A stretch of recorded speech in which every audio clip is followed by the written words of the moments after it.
Hello everyone, welcome along to our webinar this Saturday. I hope your weekends are all off to a great start. As always, thank you for taking the time out of your Saturday to be with us here today.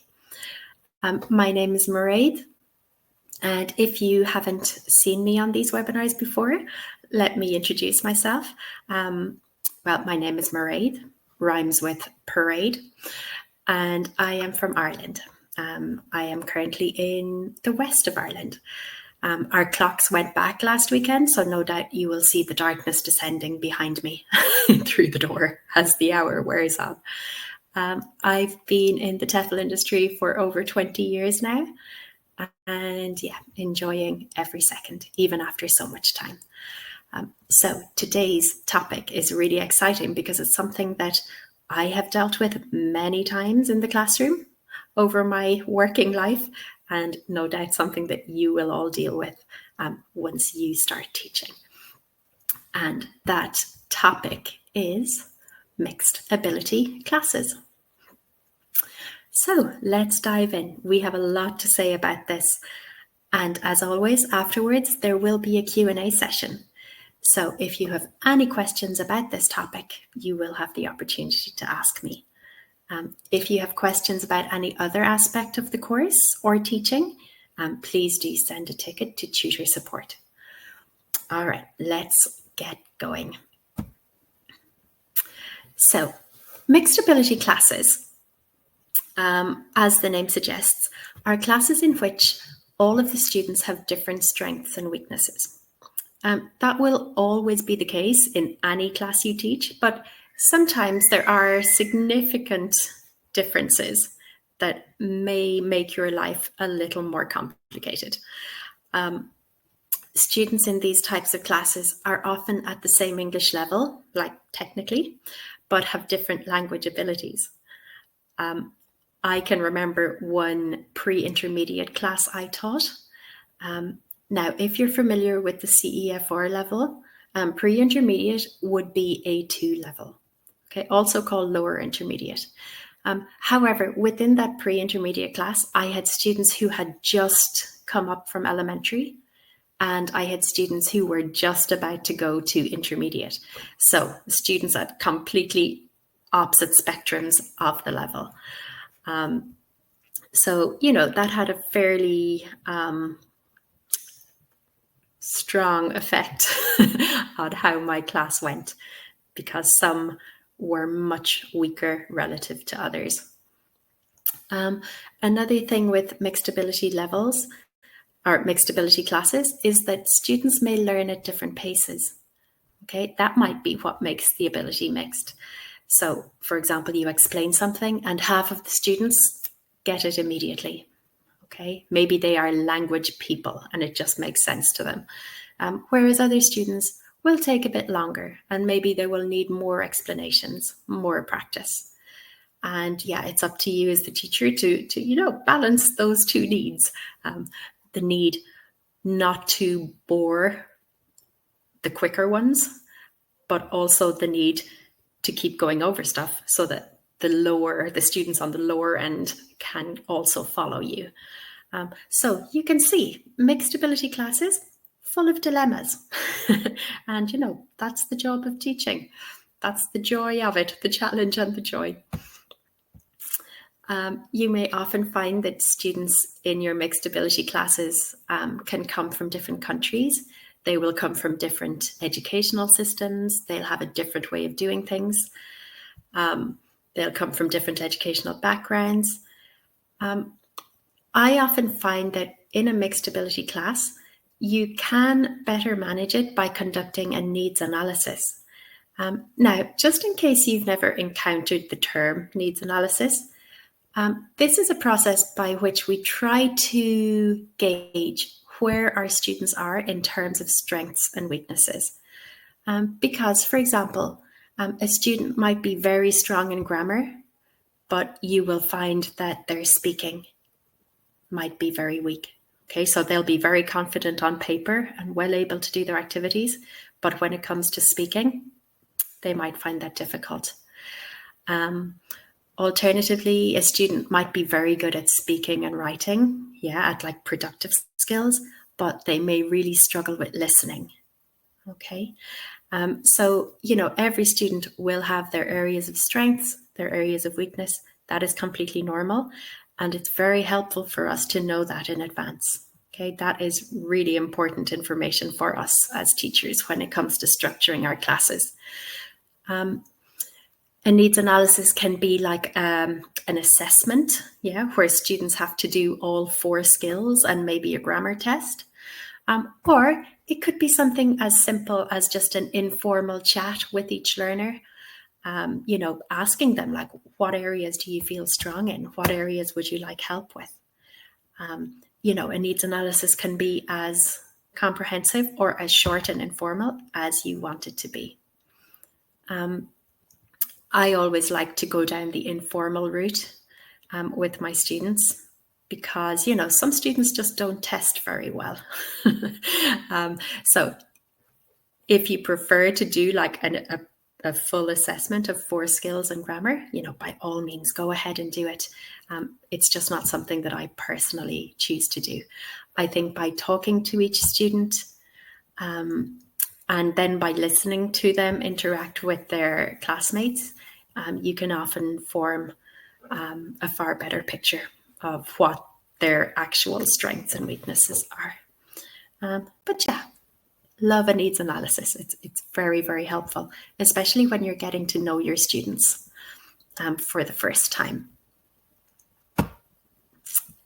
Okay, so we're going to look at a series of techniques that we can use with mixed ability classes, just to try and make sure that everybody is coming along with us.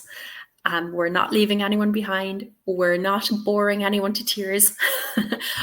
So let's look at some techniques. The first thing we can consider is how we group or pair the students. Okay, this can have a massive impact on our classes if our students are of mixed abilities. Imagine you're doing an accuracy-based task. Okay, so maybe a grammar worksheet where they need to complete sentences or choose correct verbs, or something that is very, very focused on getting students to think about language and choose the correct answer. With accuracy-based tasks, it can often work if we pair students who find these tasks difficult with students who excel at them. Okay, so perhaps we're doing a grammar worksheet. We will take a student who finds that really difficult and pair them with a student who finds that relatively easy. Okay, that allows the stronger student to help and explain the task to the weaker student. We call this peer teaching, okay, where one student explains it to another student rather than you doing it as the teacher. Peer teaching allows students to review their knowledge and retain it more effectively. Okay, so it's beneficial for the stronger student because, by explaining it to the weaker student, it consolidates things for them. It's also helpful for the weaker student because, they get good explanations from one of their peers. It helps them to complete the task also. Some of the students too, they may be more forthcoming with questions for one of their peers than they might be for the teacher, for fear of coming across like they don't understand. So that can be a really, really effective way of managing accuracy-based tasks. However, I must give you a word of warning here. Try not to overuse it because, it can get really frustrating for the stronger students who will feel like all they do is explain stuff to the weaker students. We don't want them to feel like they're carrying the burden of all of the teaching. That's your job. But, used judiciously, I think peer teaching can be a wonderful tool and technique. When it comes to more fluency-based tasks like speaking activities, maybe freer practice or follow-on speaking, I would tend to pair or group learners with similar strengths, okay? Because in that case, they can work at the same pace, They can both feel challenged. Yeah, they can both feel comfortable with the language they're producing. It will very often backfire if you pair a stronger student and a weaker student for fluency tasks, because the stronger one will just dominate. Okay, it's just the way of the world. The stronger one will talk and talk and talk, and the weaker one will generally sit there in silence. They won't know how to contribute. They won't know how to interrupt. Perhaps they won't have the confidence, to insert themselves in the discussion. So for fluency-based tasks, students of similar levels, always tends to work best. A lot of times we have to make these decisions, as a task will unfold. Like if you're walking around the class and you listen to one pair who has a strong student and a weak student, or a pair which has a strong student and a weak student, and you will just hear the stronger student talking and talking, then you may have to step in on the fly and just, rejig things, reorganize the groups, the pairs. See if you can get the weaker person out of that group and with a person of similar level, just so they get a chance to participate too. Because fluency tasks are also, they're very communicative. They're all about bouncing ideas off each other, asking questions. A strong student needs another strong student to be able to do that with. Okay. If it's an interview discussion task, like both parties need to be able to hold their own in that discussion and carry their weight. Okay. So, fluency-based tasks, try to stick to similar levels. And if you do notice a pair where one student is dominating, don't be afraid to step in and reorder things. Okay. As we said before, by pairing the weaker students together, it means that they can work at a comfortable speed and feel at ease to produce the language. Okay. How the students are feeling confidence-wise, will have a massive impact on their production of the language. Okay, so we always want our students to feel at ease. We want them to feel confident. We want them to feel like they're being a productive member of the group or a pair. Okay, so yet another reason to put similarly proficient students together when it comes to fluency tasks. All right, so isn't that interesting? Like for accuracy-based tasks, we would go with a stronger one and a weaker one, but for fluency, similar levels. So there is no one-size-fits-all solution. It's very much task dependent how you will group and pair your students. And of course, as we want our students to be comfortable and at ease and confident, you can also consider just who works well together. Like if there are two students who are of similar level, but who really don't like each other, there's no point putting them together because they won't be able to overcome their personal differences. We always want to put a student with another student whom they feel comfortable with, because if they don't feel comfortable with their partner, there will not be much work done, guaranteed. It'll be awkward and nobody wants that. So that's just another factor to add into the mix when deciding groupings and pairings. Okay, so once you have your grouping and pairing figured out, another thing you must try to do is use a range of activities. Okay. Variety is indeed the spice of life. It's the spice of the classroom. It caters to learners' different needs and abilities. As I said at the beginning, every student will have their areas of strengths and weaknesses. Okay, like one student might be amazingly fluent when speaking, but they might really, really struggle with listening. Whereas a student who is amazing at listening, might struggle with reading. Okay, everybody will have their own strengths and weaknesses within the language, within skills, within grammar. Yeah, there is nobody who will be consistently excellent at everything. Well, at least not at the lower levels. So if you can plan a variety of activities covering a variety of skills, you will have a good chance at, hitting the spot for everybody at some point. Okay. Numerous activities will help students to develop essential skills, reading, writing, listening, speaking, as well as grammar and vocabulary.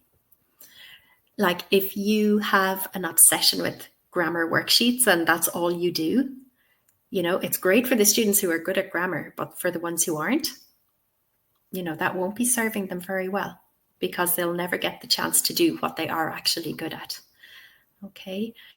The same with speaking. Like our instinct, I think, is to, incorporate speaking into everything we do.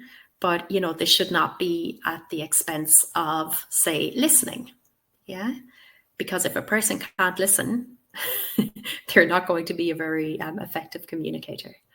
Yeah. Similar with reading and writing. Okay. They're not the most exciting skills to practice in the classroom, perhaps, but they are essential if your students need them. Like if your students are studying to go to university in an English-speaking country, yeah, or doing a degree or course of study through English, they are going to need to read, they're going to need to write, okay? Some students might just be really good at it, okay? They might be really good at writing, they might be imaginative. So if they don't get the chance to develop that skill in class, they're never going to have that chance to feel good about themselves for succeeding. And similarly, the ones who are weak at writing, they need the practice. So, teaching, it's a constant juggling act, okay? You are trying to cover all the skills, you're trying to do grammar, you're trying to do vocabulary. Not only because it's important for students to improve all of these skills, but also because you're trying to cater for everybody's strengths and weaknesses. And, by incorporating this constant variety, you will serve your students well, both in their areas of strengths and in their areas of weakness. Okay, just as we say here, everybody gets the opportunity to practice and everyone gets the chance to excel and feel confident. Okay, I cannot overstate how important that is. Okay, for young learners, they tend to be just, naturally confident little people, right? And if they make mistakes, they don't really care. It bounces off them. Yeah, they just want to have fun. They want to participate. But with teenage and adult students, it's very, very important that we give them the chance to feel successful in their learning. Okay. As you all know, you are all adults. You have all gone through the learning process, perhaps. Well, in fact, you are all still going through it on our course. So you all know it's important to have those wins and to feel like you're doing well. Nothing will hammer confidence more than just feeling like you never are, like feeling like you are never getting to grips with things. Okay. So yeah, give everybody a chance to excel, and that will boost their confidence enormously and keep them going through the things that maybe are not going so well in the classroom. Another really important point when it comes to mixed ability classes is differentiation. Now, the clue is in the name here, different. Yeah, this is the process by which we cater for different abilities within the same task.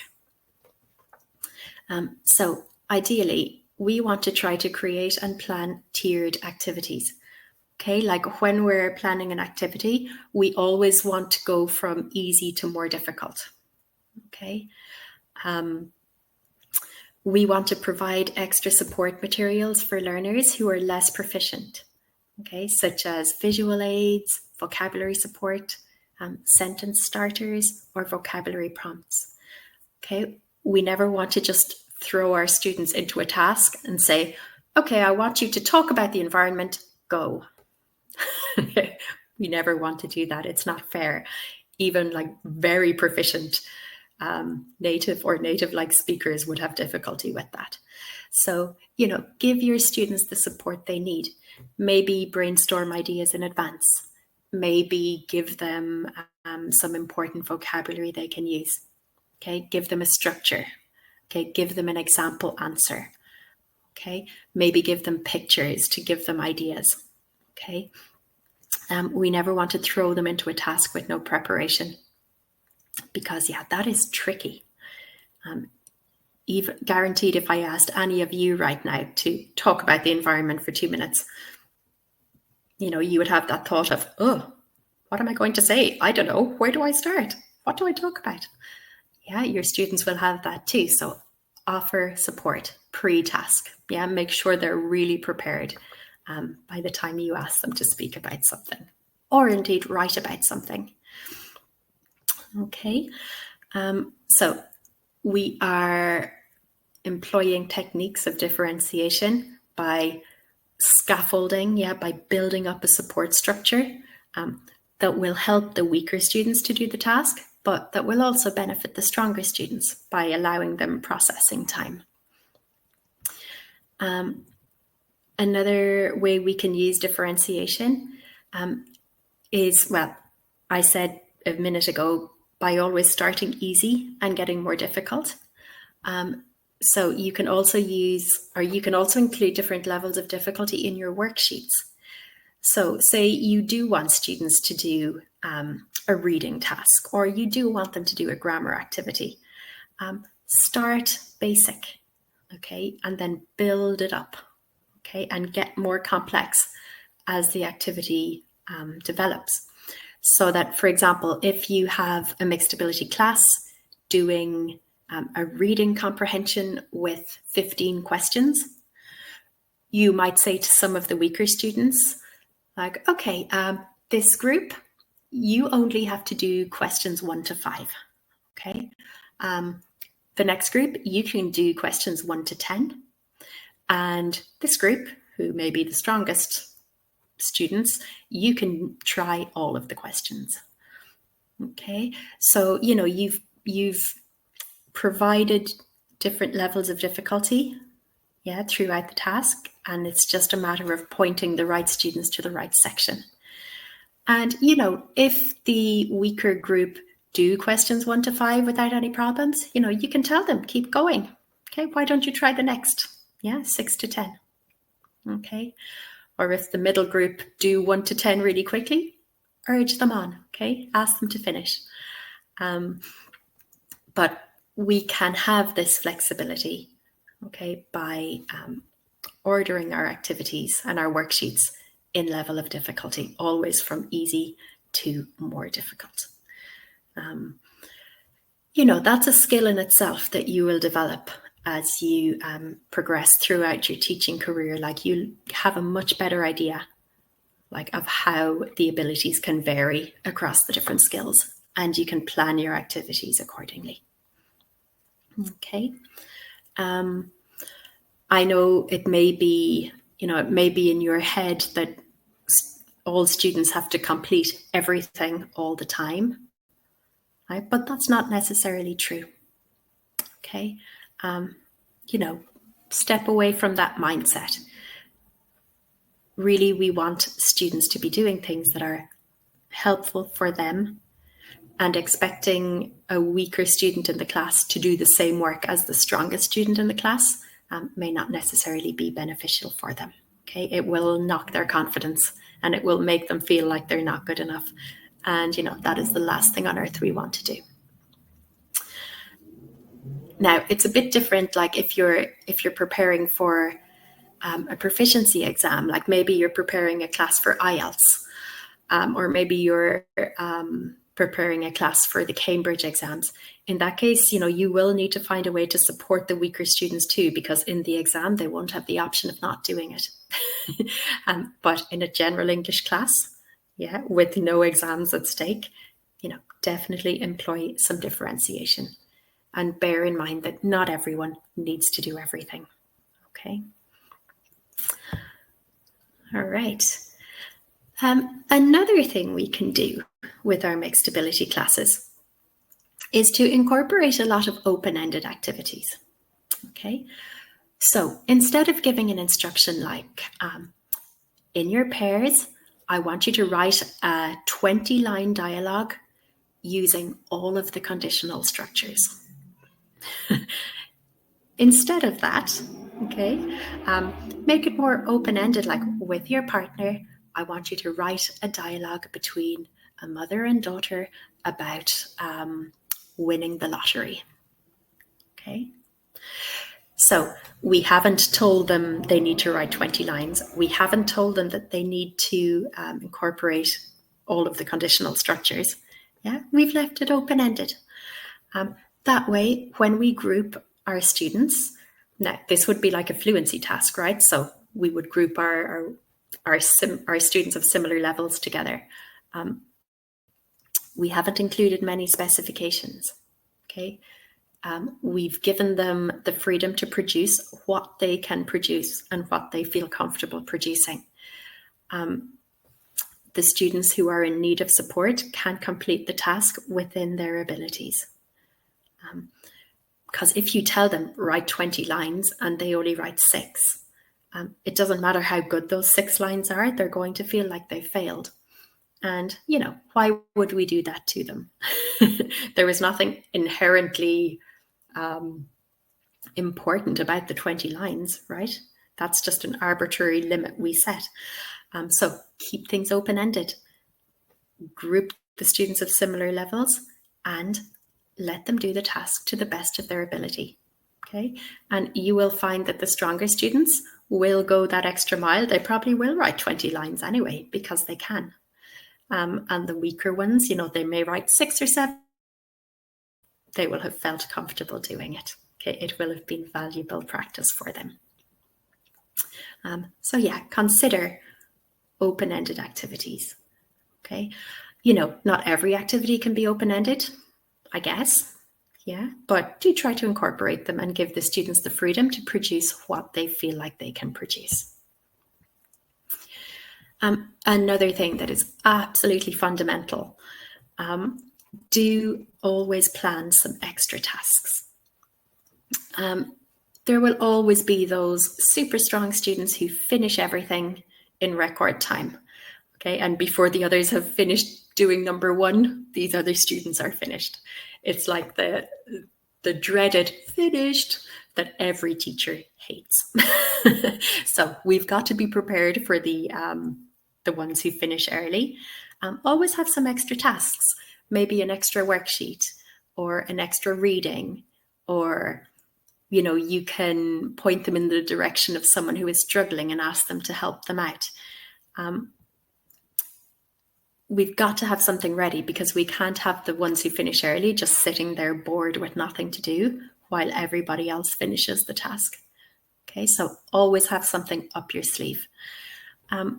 If you can, try to make the extra tasks something fun, because, we don't want the stronger students to feel like it's punishment, like, oh, well, you finished early, so here's another grammar worksheet for you.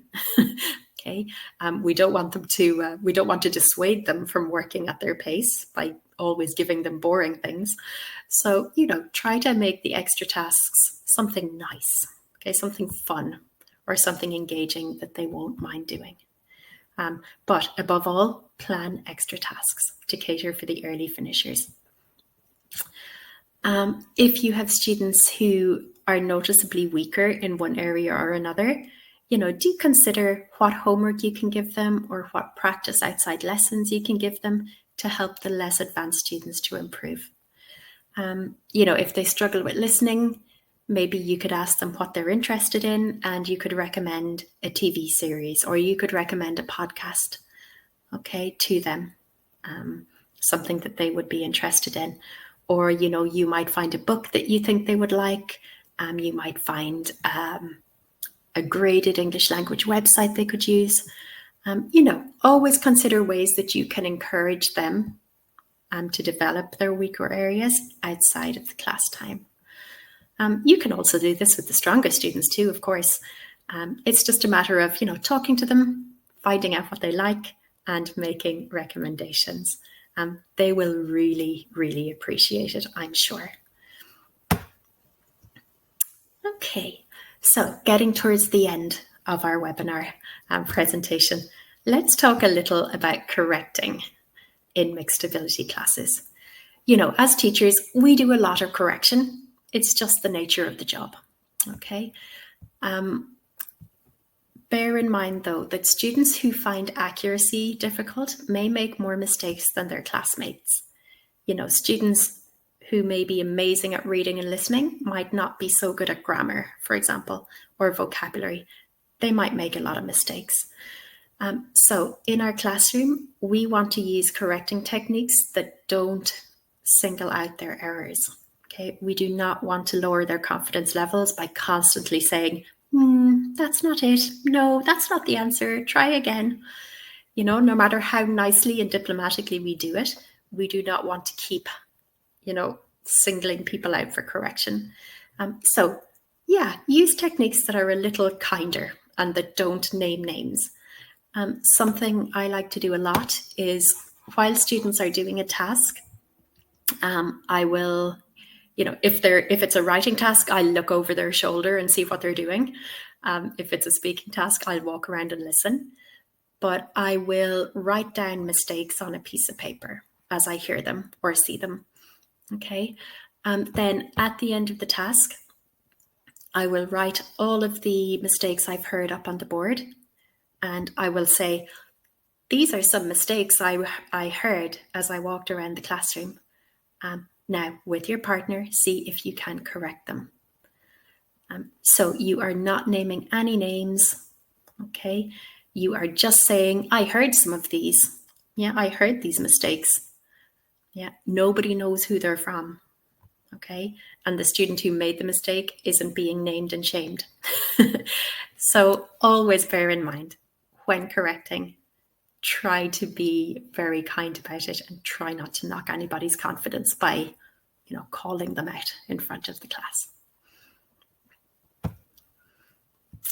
All right. So in conclusion, I know I've made it sound like mixed ability classes are difficult to teach. They're actually not, okay? They can be super fun and productive because, they stretch you to be so much more creative than you perhaps ordinarily would be. It really improves you as a teacher enormously. Using a variety of strategies, whether it's pairing and grouping, whether it's a range of activities, whether it's correction techniques, all of that helps to create an environment where students benefit from each other, and most importantly, where everybody has the opportunity to shine, no matter what their ability in any one area. Okay, and that is ultimately always what we want. All right, so it is over to all of you. Okay, please type in any questions you have about mixed ability classes. In the meantime, while you get your thoughts together, I am going to look and see where everybody is, because that is always my favorite bit of every webinar. I just find it amazing that, I am sitting here in Ireland and yet all of you are just so far away. Or not. Hello, all the people from England, just across the water. Lovely to see you. Lawrence, welcome. We have Rigard in South Africa. I've seen you before, Rigard. I remember your name. Welcome back. So hello, Chantal. We have Catherine in Belgium. Very good. We have Israel from Parle. Wine country. I remember Parle. We have Dorothy in Florida. Oh, Dorothy, I hope you survived the worst of the weather. Florida had a horrible time of it a few weeks ago. Okay, hello, we have Johannesburg, we have Devon, we have Christine in Senegal. Oh, wow. Catherine, my old math teacher, always used to give us Sudoku. Oh, fun. Oh, I would definitely finish fast on purpose just to have a go at Sudoku. I loved it. I'm terrible at maths, but I really like Sudoku. I'm quite good at them, if I do say so myself, not wanting to blow my own trumpet. So we have, yeah, actually, Catherine, I guess, like, especially if you're teaching young learners or teens, like, you could have a really nice stash of like crosswords or word searches or, all of those fun language games. Yeah, absolutely. That could be a really fun stash of extra tasks for the fast finishers. Okay, and we have Tyrone and Madison in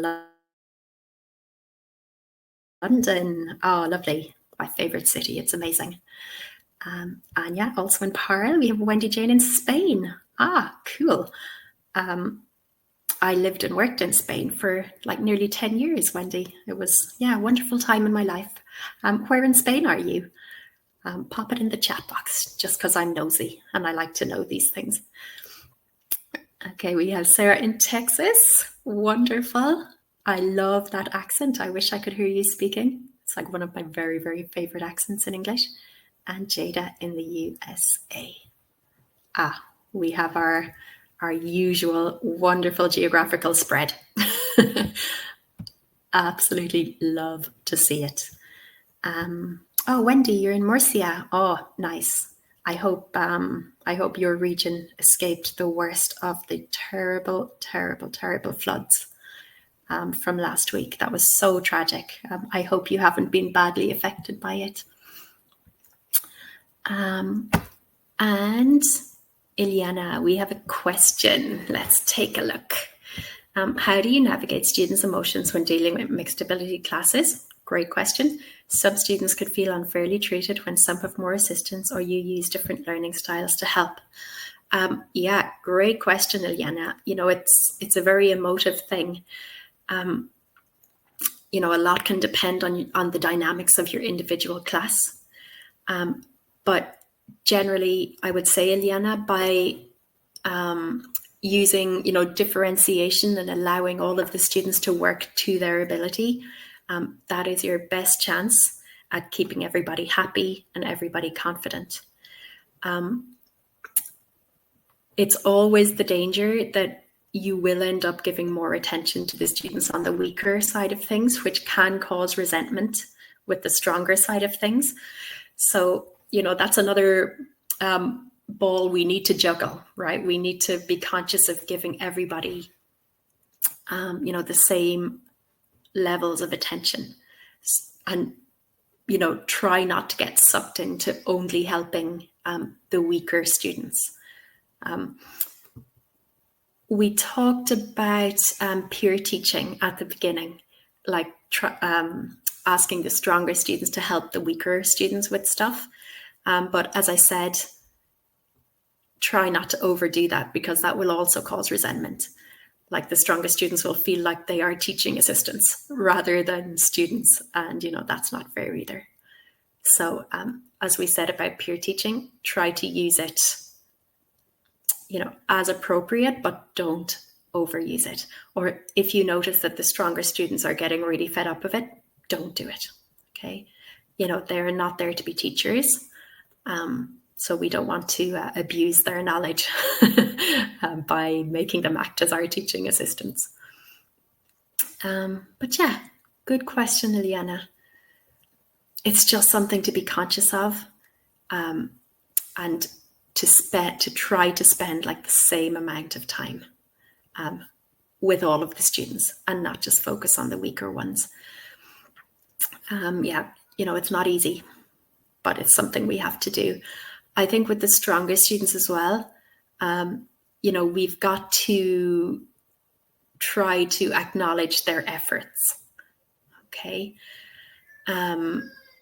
We have to show them that we notice them. We notice the effort they're making. We see that they are doing everything right, we appreciate it. Okay, that'll also help them to feel, better about the fact that they're not, receiving no attention. And, even the strongest student will still make mistakes. So, still correct them just as you would anybody else, kindly, diplomatically, maybe even anonymously. But yeah, just give them attention as much as you can.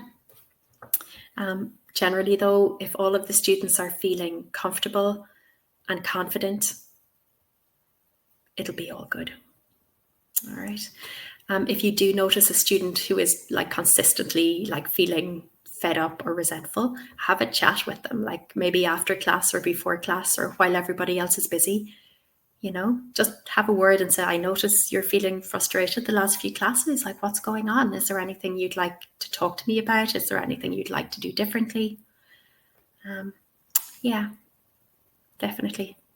Give everybody as equal attention as you can manage. So thank you, Ileana. Great question. All right. Madison, do you do the needs assessment or whichever technique one chooses to determine the levels of each student before the classes start?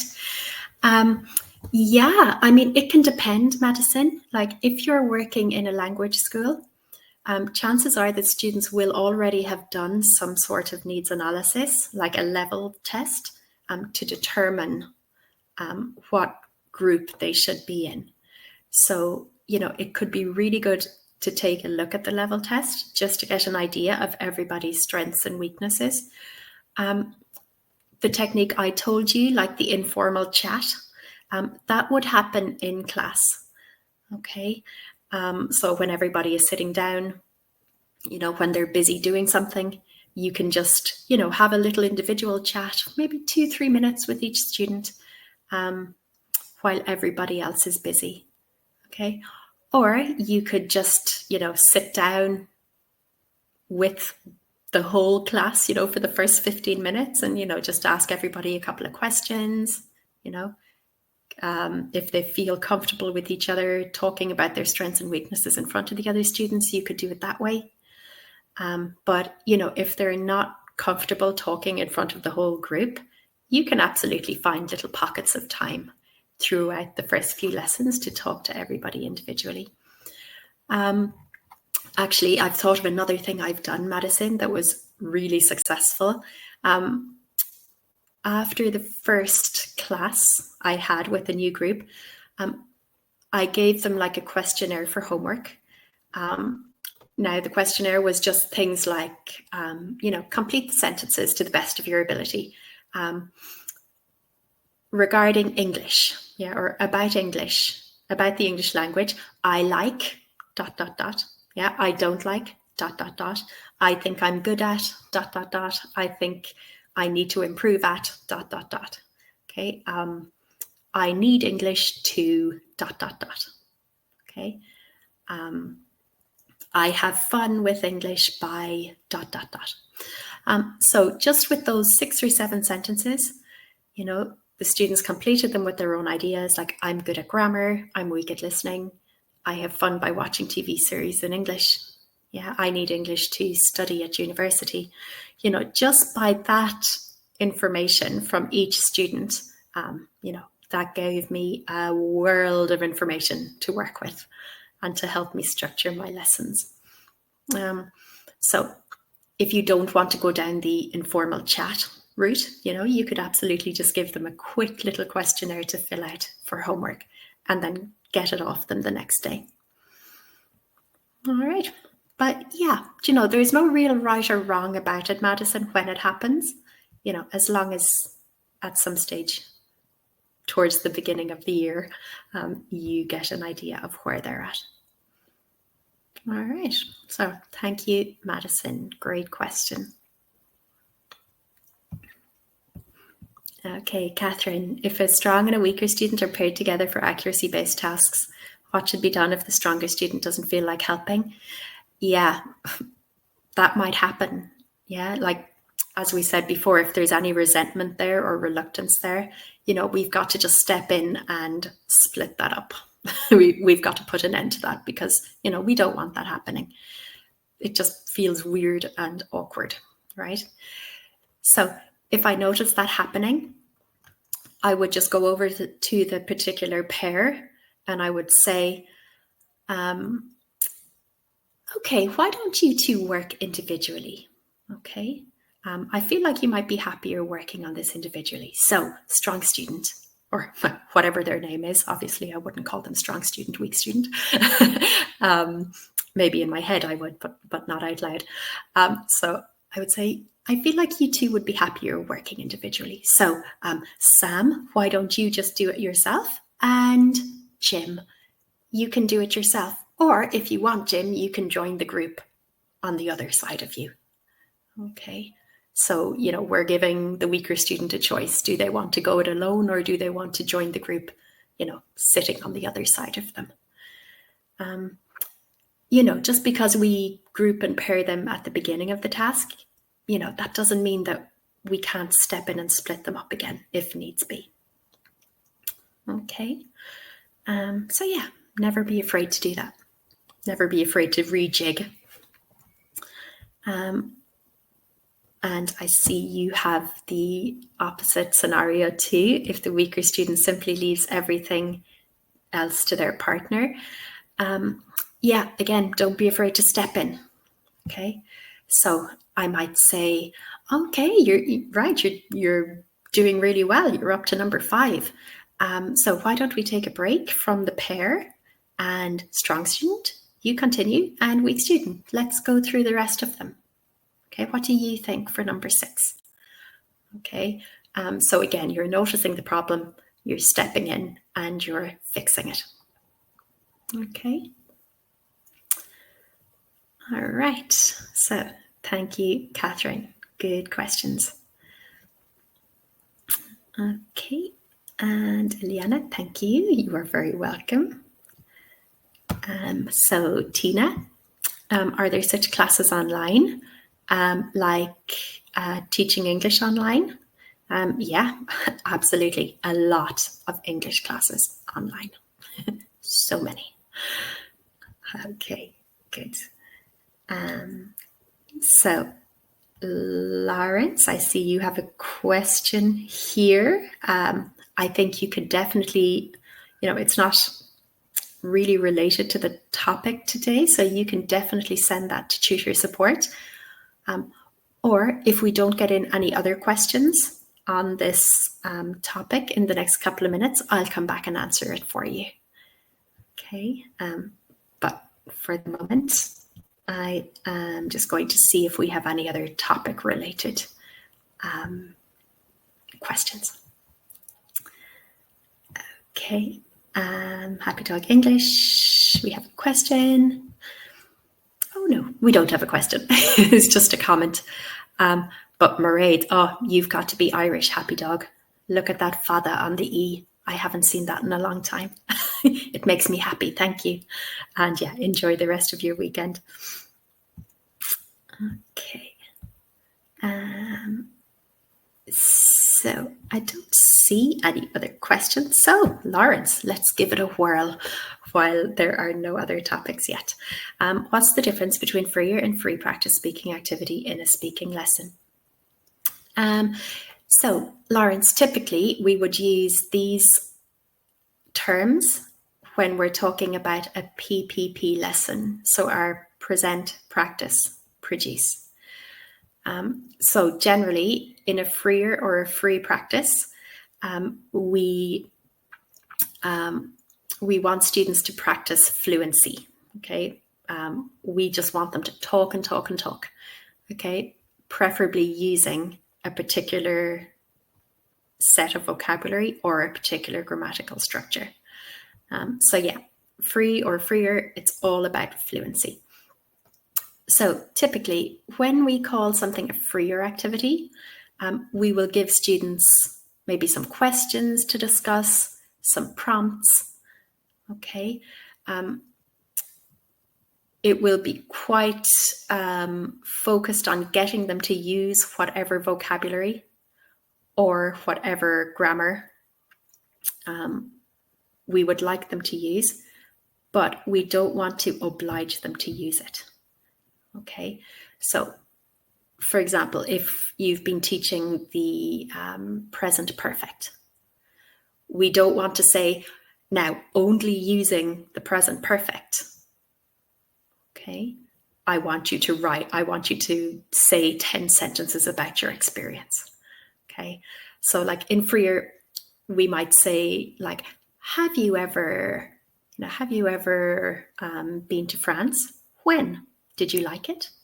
Okay, so we might use the target language in the question, but we won't oblige them to use it. Yeah, the likelihood is they will.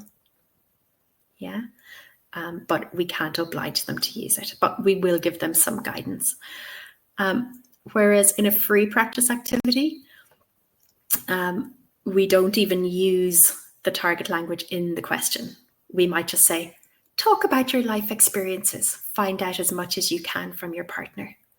Okay, so like there is no target language in there at all. All right. So hopefully that makes sense. Freer practice, we don't want to oblige them to use the target language. Yeah, but we can give them a heavy nudge in that direction by maybe asking questions that use it. And with free practice, there is no target language, there is nothing. Okay, it is totally up to them what they talk about, but hopefully they do incorporate what we want them to incorporate. All right, thank you, Lawrence. Good question. All right, so let's have a look. I think I see some more questions below.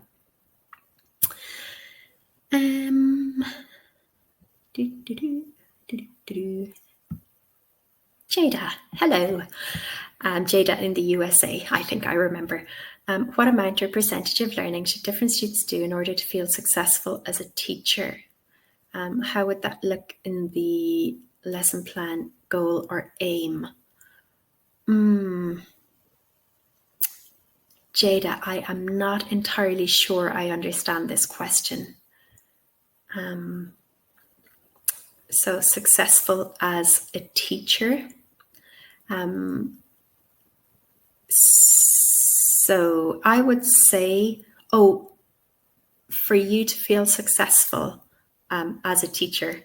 I think, Jada, whatever your aims are, like, for example, if you're doing a reading activity, your aim might be something like students will have the opportunity to develop gist and detailed reading skills.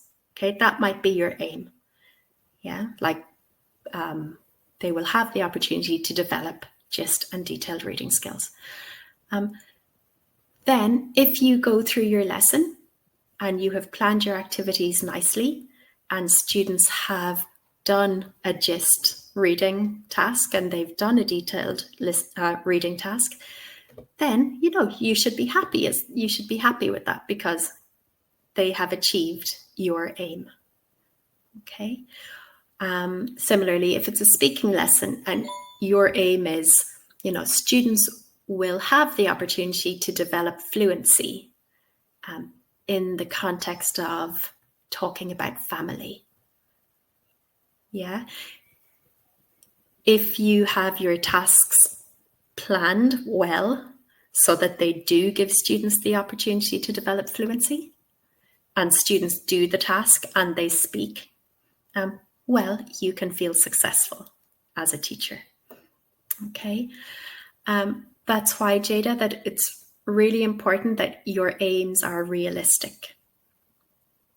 Okay.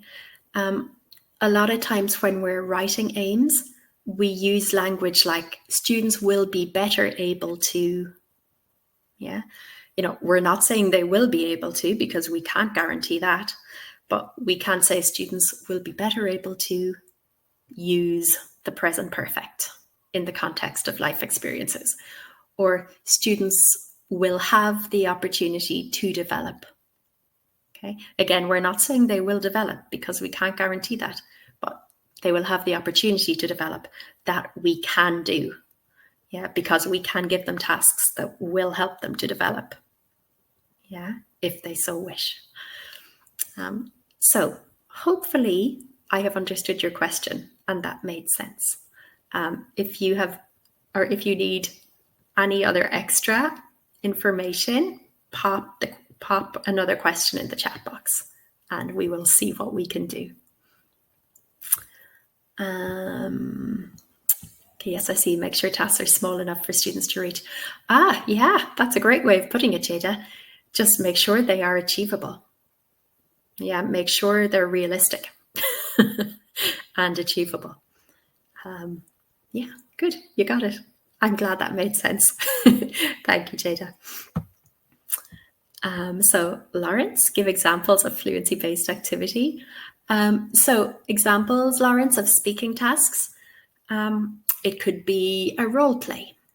Yeah, it could be questions and answers, like an interview type thing, where you give the students a stack of questions and they just need to ask and answer each other's questions.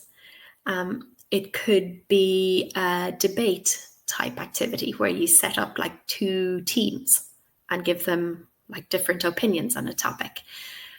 It could be in the shape of a board game where you have loads of questions, you know, on a games template. Students roll the dice, wherever they land, they need to talk about it.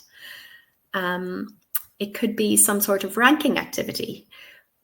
Maybe you put 5 different countries on the board and you tell the students, with your partner, you need to agree on the order in which you would like to visit these places. 1 being the most, yeah, the place you would most like to visit, and 5 being the place you would least like to visit. You know, anything that gets students talking together.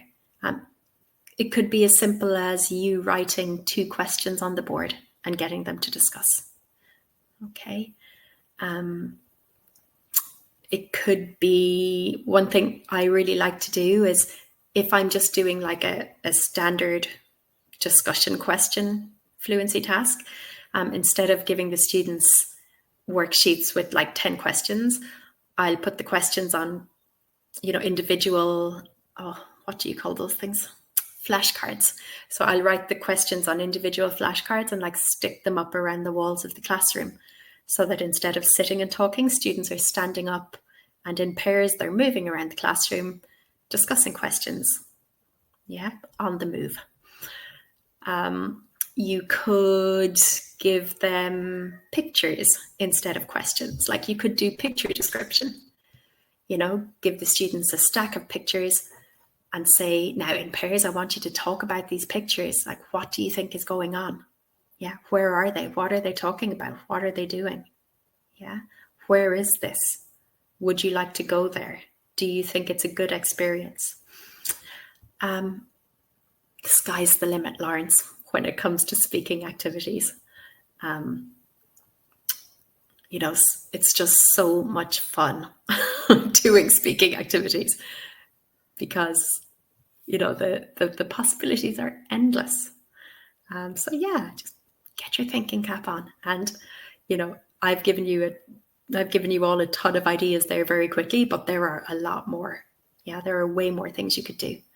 And, you know, when you do start teaching, all of these ideas will come to you. Okay, again, it's something that comes with time and practice. So thank you, Lawrence.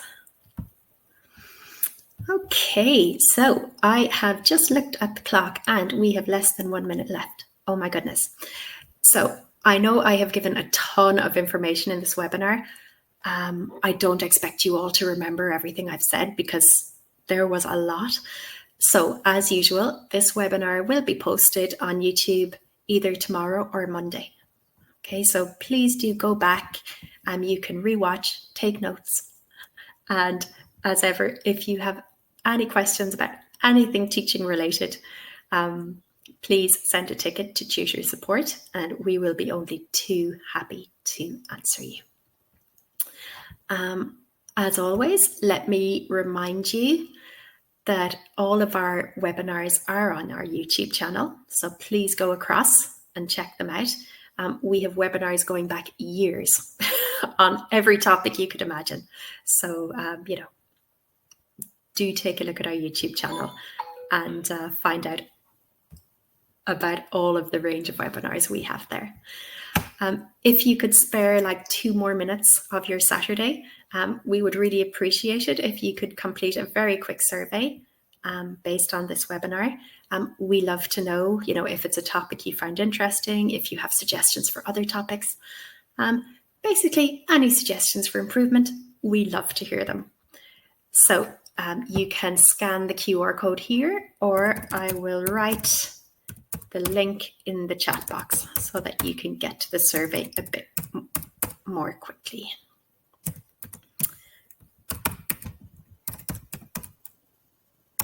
All right, there you go. So yeah, you can use that link to get to the survey if you can find another couple of minutes to do so. And yeah, that's it, guys. Really, I hope you do enjoy teaching mixed ability classes. Like, it is genuinely one of the most fulfilling things ever. And yeah, wishing you all the best of luck in your teaching journey. All right, everyone. I hope I'll see you all again soon. Goodbye.